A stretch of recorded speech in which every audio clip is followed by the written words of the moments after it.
in our wealth management industry, we're seeing a lot of commoditization historically around the investment offering, and particularly the use of passive investments, where we've always believed in active management. Hello and welcome to this week's Tea Break alongside my co-host Yuri. Joining us this week is Duncan MacIntyre, UK Region Head at Lombard Odier.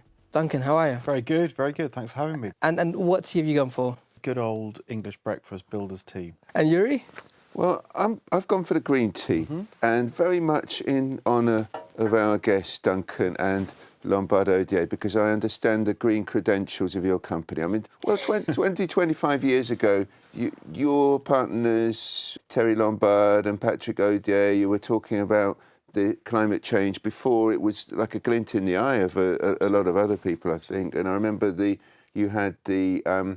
there was the venture with Al Gore, you did the fund you launched with him. So a lot of interesting initiatives here. And Duncan, we've been really looking at how geopolitical trends impact this energy transition. And I've been writing about Ukraine, and I know you're very much a keen student of geopolitics. Most of the investments going into Kyiv from family offices are into clean energy, right, including wind farms, which really help reduce the impact of the Russian destruction of the electricity power stations and the nuclear power as well. Do you expect the rebuilding of Ukraine to be a major catalyst in the clean energy revolution? We're seeing reconstruction happening in lots of parts of the world now. I mean, unfortunately, it's not unique to Ukraine in terms of infrastructure redevelopment, and there's other parts of the world we could discuss. But in terms of the energy transition, I think this is a really interesting subject. The economics of this are quite important, because I think what we're seeing now is, for the first time, actual renewable energy sources are becoming much more viable in terms of cost competitiveness.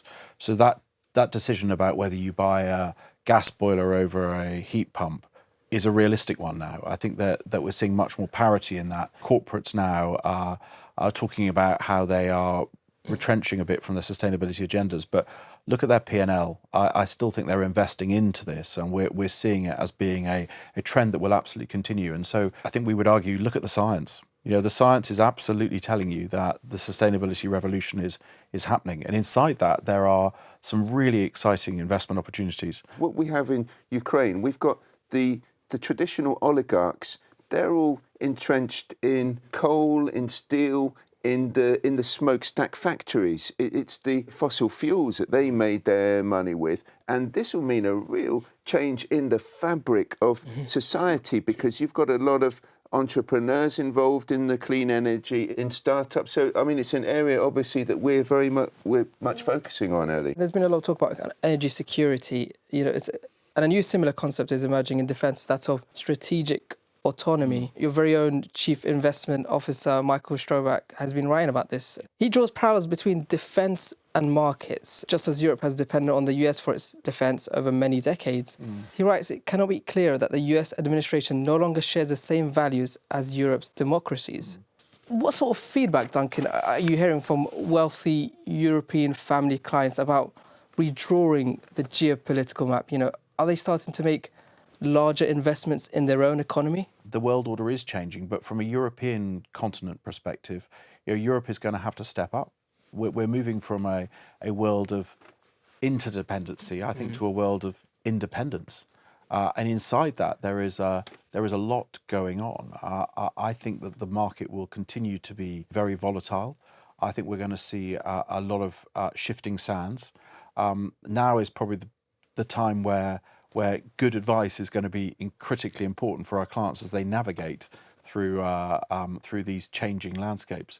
And also, I think there's a question here which is giving rise to the fact that in our wealth management industry, we're seeing a lot of commoditization historically around the investment offering, and particularly the use of passive investments, where we've always believed in active management.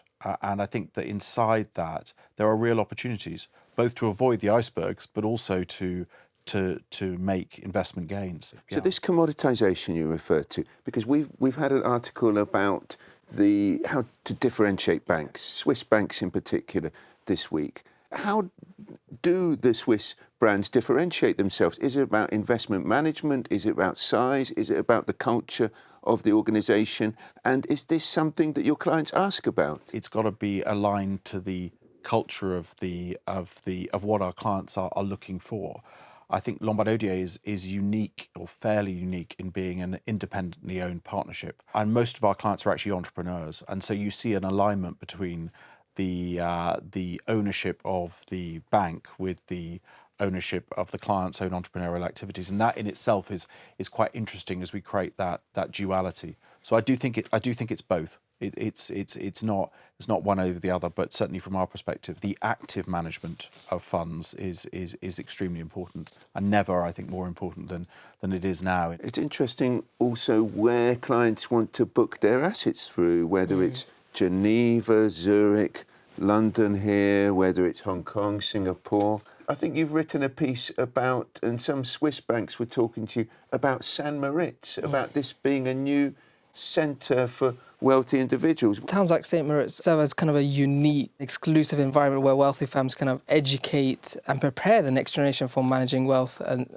emphasising both privacy and networking opportunities. Wealthy individuals are increasingly considering locations like Monaco, like St. Moritz, not just for leisure, but as safe havens amid global uncertainties such as COVID, geopolitical tensions, and kind of the different political shifts as well. As a partner from a Swiss bank, do you feel St. Moritz is the new emerging hub in the mountainous nation, or are there any other locations you look at? Did you have to go to do some groundwork? I wish I did, but it was all online. Okay. Although you were in Geneva recently. I was in Geneva recently, I'm which... just qualifying. Yeah. We are a Swiss bank and very proud of our Swiss heritage. Switzerland is the world's largest offshore wealth centre.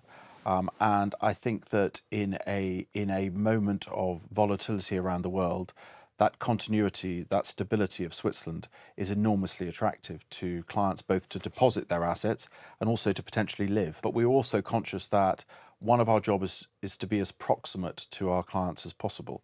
And there are different locations in Switzerland that attract different people. We've opened an office in Verbier in 2023. We opened an office in Zug last year. And we've also been writing about UK entrepreneurs presenting both sides of the story, with many kind of leaving, but also significant investments attracted to startups here, particularly those involved in tech innovation. Duncan, what's the feeling among UK clientele? Is any confidence returning to this once green and pleasant land? That's great, quoting Jerusalem. I'm not going to sing the rest of that here. I don't know who came up with that, but it's one of my favourites. The UK is still a very attractive jurisdiction. And we are seeing people come here in terms of startups, as you say, and particularly the innovation hubs that we're seeing in the IT space. And we're seeing governmental investment in encouraging those startups. The UK is also very attractive, and we lose sight of this without always thinking just about taxation. There's also, where do you live? Where are you? Where are you happy? If you're tired of London, you're tired of life. I may have slightly misquoted Dr. Johnson. I apologise for that. But this is an extraordinary city which is unreplicatable in the whole of Europe. Recently, we've just been dealing with a client which I found interesting that has decided to move to the UK, having explored many other jurisdictions. And his exact quote to me is, "Because I can find my tribe." And you've been researching the whole sphere of succession planning. What have you been finding? The grey-haired old-timers such as me are handing over to the youngsters such as you. And if we look at the private banks in Switzerland, that's exactly what they're doing. And we look at the partnerships like Sitzbank, who you know well. Eric Sitz, the founder in the 90s, I think he used to work at Lombard Odier and started up his own bank, very different to those around him. And now he's handed over the operation to his sons, Nicola and Mark. And we see other firms doing this at Lombard Odier, for instance. We saw two very inspiring individuals, Terry and Patrick, handing over to this younger generation of partners, including Duncan, who's sitting with us. The big firms, the big banks, the behemoths, they're not necessarily doing this.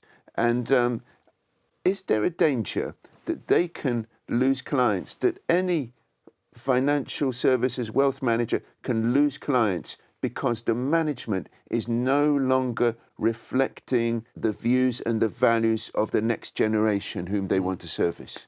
One, we need to define the next generation. I don't think the next generation is always what people assume. It's not the 21-year-olds. It's not my children's age. It's actually probably people my age whose parents are now moving on, and they are the next generation that we need to make sure that we are getting close to.